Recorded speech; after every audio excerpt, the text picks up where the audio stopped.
Broadcasting live from the center of the universe. It's Business School Without the BS. Featuring optometrist turned entrepreneur, Dr. Robert Zellner, with USSBA Entrepreneur of the Year, Clay Clark. It is the Thrivetime Show. Let your boo begin. Where we drop knowledge bombs for you in Portland. Teaching the proven systems to make your ends so you can produce the greenery like all the Oregon. Sue will call you Franklin cause you got Benjamins. We'll call you Ben Pearl cause you just bought a Benz. And then you'll be bragging to your wife and kids that your wallet's overweight but it used to be thin. Thumbs away, this is Clay broadcaster with the Zen, with the focus locked in like San Quentin. Can I get a B to the O to the M? You've heard the rumors, he is I and I is him. He be the Z and I be the C. Now it's teaching business skills from Clay to Z. We both grew up poor, but we're poor no more. The goal of this show is to help you soar.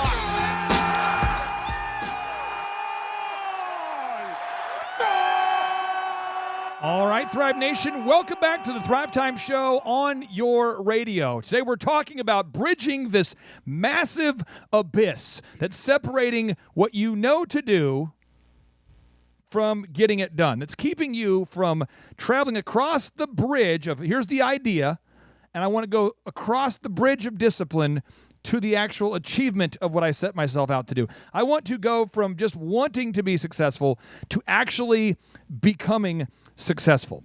And I believe that the problem, the big river that's separating the idea from the execution of the idea, that's the thing that's keeping you from doing this, is you have a broken bridge. The bridge should be very solid. It should work. It should be held together. It should be safe. It should be called the discipline bridge.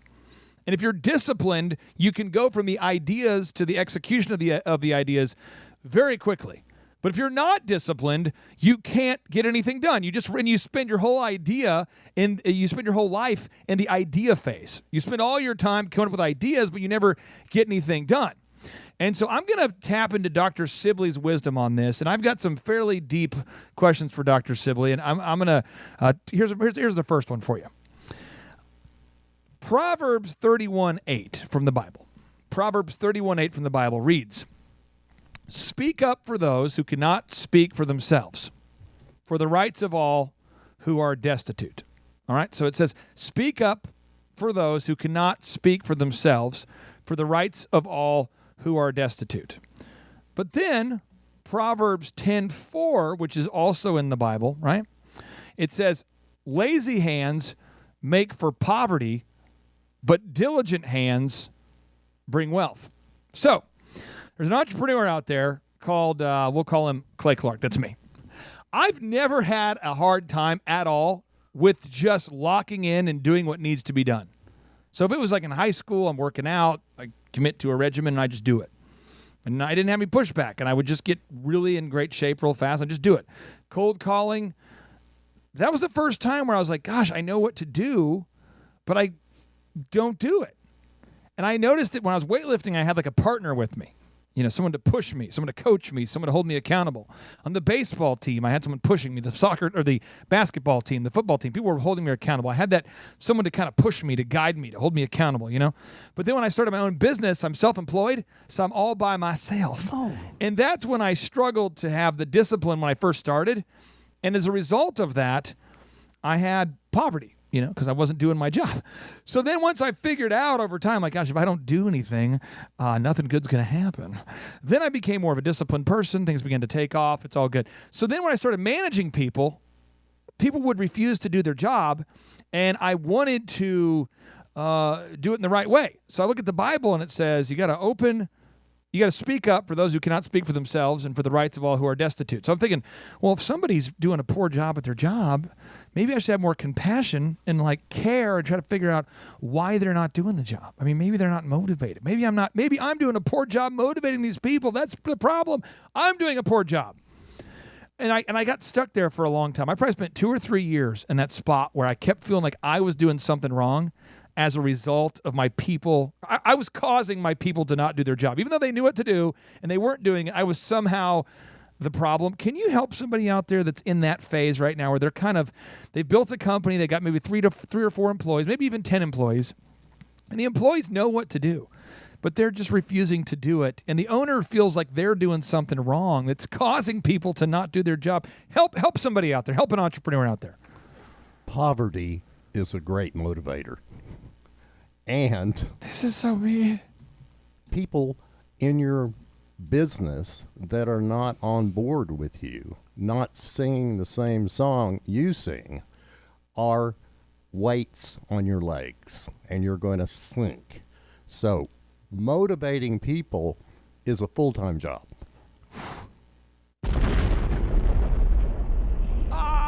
Jason, you manage Elephant in the Room.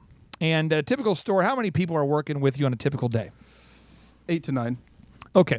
Now, I don't want you to I know everyone you manage now is awesome. But think back when you because I know one thing about Jason is all the people at Elephant in the Room are awesome. So whenever I ask you for examples, we're referring to your friend's business that he runs, because you've never managed people that refuse to do their job. But hypothetically, and the other job that your friend works at where he manages people, what are the hardest aspects of getting people to do what they're supposed to do when they clearly know they need to replace the paraffin hand wax, or they need to fold the towels, cook the burgers, when they need to show up on time for cutting the hair, when they're supposed to flip the burgers, when they're supposed to lock the door before they leave, when they are cooking the fries, when they're supposed to take out the trash before they leave, and they're not supposed to leave their shift early at Elephant in the Room,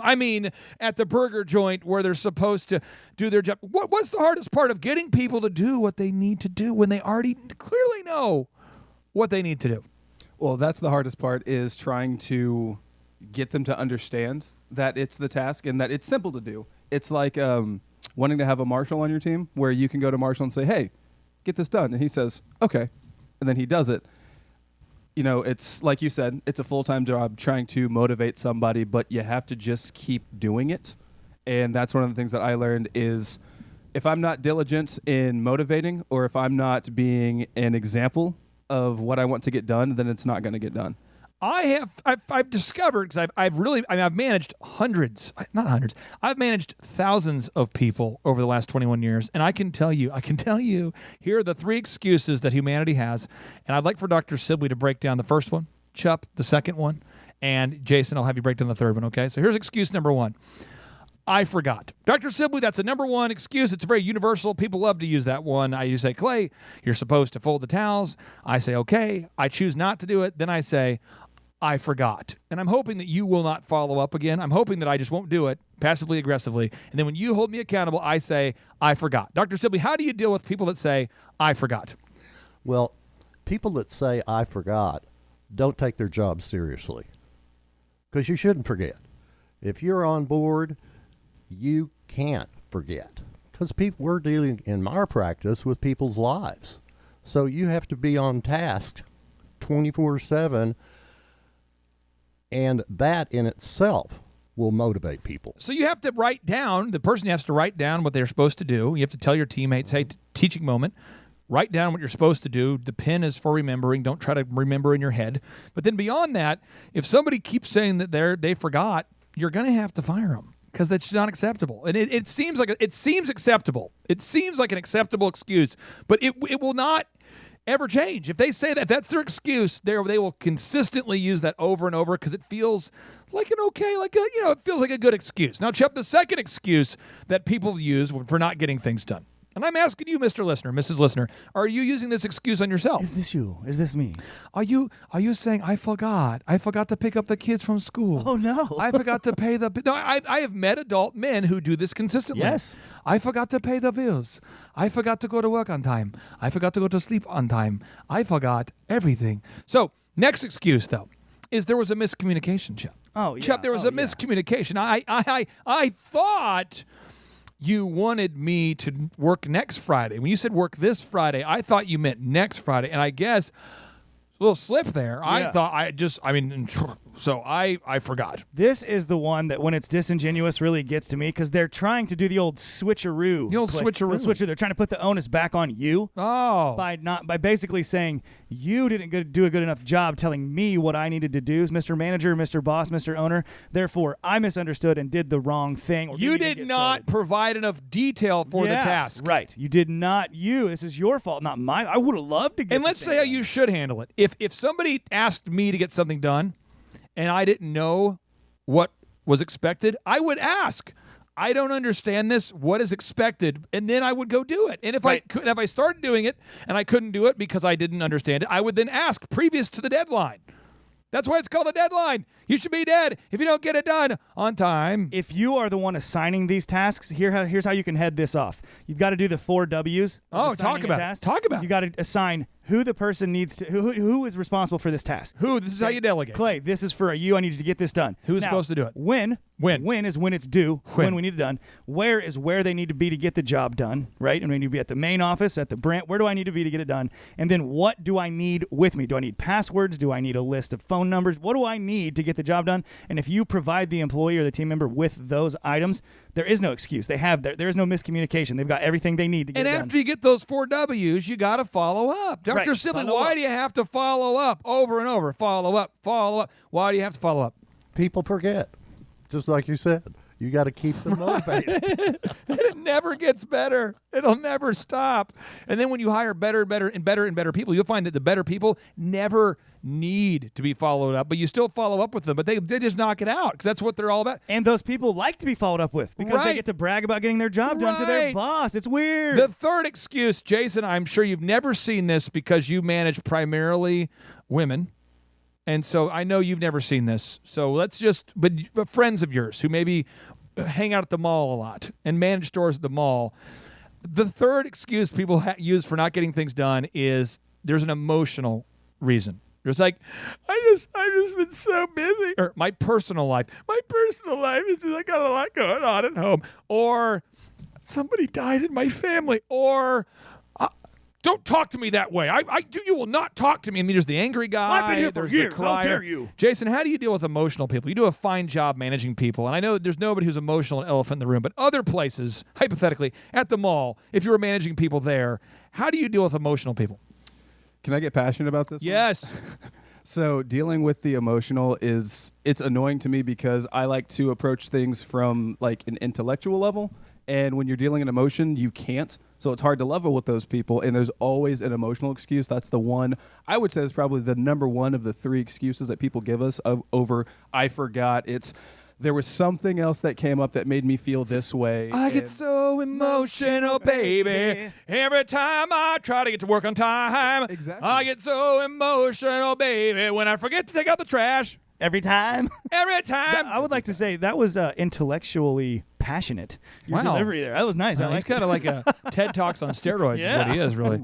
But the reason why I want to have Jason on the show is because he works in one of the businesses and does a great job, and he chooses to do a great job every day. And so many people believe that he's been promoted because he knew me. There's so many rumors about, he knew you from a different place. Yeah, different life. He's somehow related to you. This guy, what you do is you prefer people with darker complexion. That's the deal.